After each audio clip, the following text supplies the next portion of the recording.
საქართველო ევრობასკეტის მეოთხედფინალში ფინეთის წინააღმდეგ დამარცხდა. ქართველი კალათბურთელებისთვის ისტორიული ევრობასკეტი დასრულდა.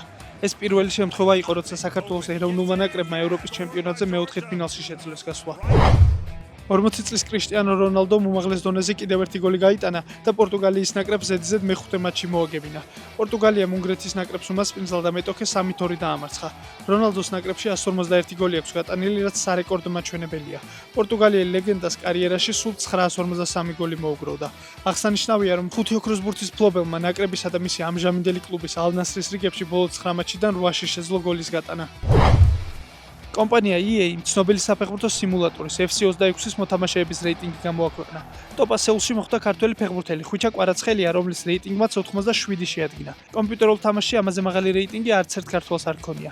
თამაშის წინა სერიაში კვარაცხელია 85-იანი რეიტინგით იყო შეფასებული. FC26 მიმდინარე წლის 26 სექტემბერს გამოვა. ბარსელონასა და ესპანეთის ნაკრების ახალგაზრდა ფორვარდმა ლამინ იამალმა თურქეთში პასპორტი დაკარგა.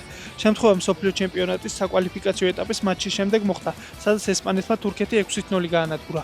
სოციალურ ქსელში გავრცელდა ვიდეო, სადაც ჩანს თუ როგორ ეძებს ფეხბურთელი ნაკრების ავტობუსში დაკარგულ პასპორტს.